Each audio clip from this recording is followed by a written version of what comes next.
Assalamualaikum warahmatullahi wabarakatuh. Halo teman-teman semuanya. Perkenalkan, nama saya Arwinika Puspitasari, biasa dipanggil Winnie. Saya dari Prodi Manajemen dan juga pastinya saya membuat video ini untuk menuntaskan sebuah tugas dari mata kuliah mengenali diri melalui komunikasi. Nah, mengenali diri kita sendiri bukan hanya soal warna kesukaan, hobi, ataupun hal-hal yang dalam tanda kutip kita sukai di jangkauan luar. Nah, di sini saya akan membahas avoidance. Apa itu avoidance? Avoidance adalah salah satu bentuk hubungan yang dibangun oleh seseorang dari pengalaman masa kecil sehingga mereka membawanya dalam suatu hubungan ataupun lingkup pertemanan. Ciri-ciri seseorang mempunyai sifat avoidant adalah yang pertama, sulit membuka diri secara emosional terhadap orang-orang baru. Yang kedua, trust issue. Trust issue adalah minimnya kepercayaan orang tersebut terhadap orang sekelilingnya. Terus yang ketiga adalah menghindari sebuah konflik atau drama, karena mereka tahu kalau mereka terjun ke drama itu mereka akan lepas kontrol atau emosional. Yang keempat adalah sangat mandiri. Nah, ini permasalahan umum bagi mungkin cewek-cewek di luar sana atau cowok-cowok yang merasa dirinya terlalu mandiri dan kadang tidak membutuhkan seorang pun. Mau minta tolong pun enggan, karena mereka pikir ya selama ini yang berjuang ya saya sendiri, jadi saya tidak perlu bantuan orang lain. Yang kelima adalah tertutup. Tertutup yang dimaksud ini adalah mereka terlalu menutup diri untuk ekspresi cinta yang intens atau yang terlalu mendalam.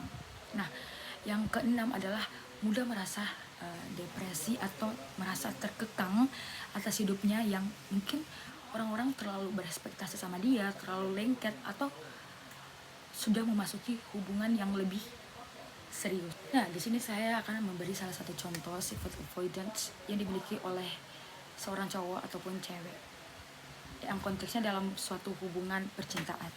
Misalnya, seorang cewek menjalin suatu hubungan dengan seorang cowok, dalam tanda kutip mereka berpacaran. Seiring berjalannya waktu, hubungan mereka semakin intens dan semakin dekat.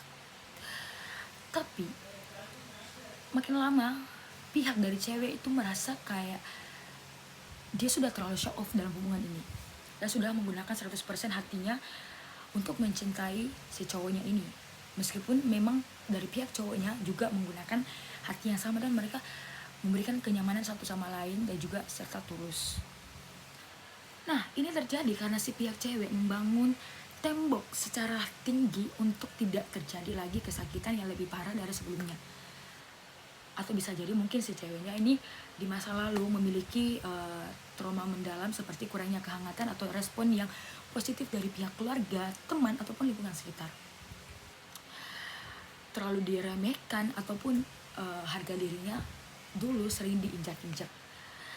Terus yang kedua mungkin terbiasa mengandalkan diri sendiri. Saat mereka terpuruk, mereka cuma ada diri sendiri. Saat mereka jatuh bangun pun mereka cuma punya diri sendiri tanpa sedikit pun dibantu oleh orang-orang terdekatnya. Yang terakhir mungkin trauma hubungan di masa lalu atau mungkin pernah dikhianati, sehingga bayangan-bayangan tersebut membuat mereka merasa mereka tidak pantas untuk dimiliki dan juga dicintai orang-orang sekitarnya. Makanya orang-orang avoidant ini biasanya menarik diri lebih dulu atau bisa jadi bisa menjadi seseorang yang jahat untuk meninggalkan orang tersebut demi melindungi dirinya sendiri.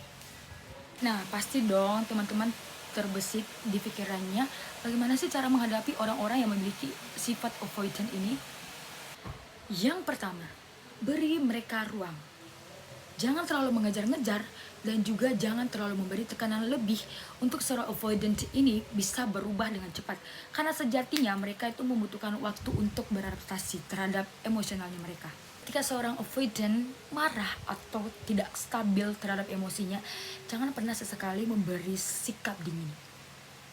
Kalian harus memberikan kelembutan dan juga menjelaskan mereka secara baik-baik. Meskipun lembut, kalian harus tetap menjelaskan secara jelas sehingga bisa membuka pikiran seorang avoidant. Yang terakhir adalah membangun rasa aman.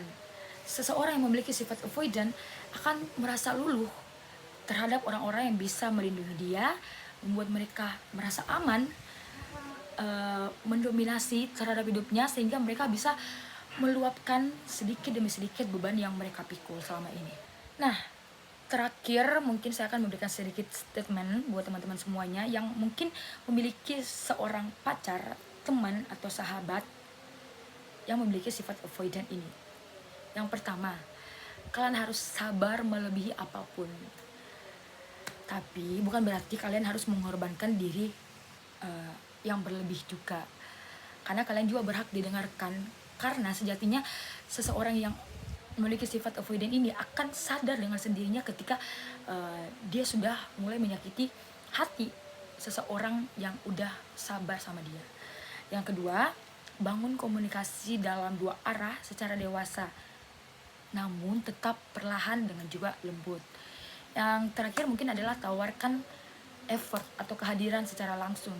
Karena sifat avoidant ini butuh sosok bukan hanya mengandalkan kata-kata tapi aksi.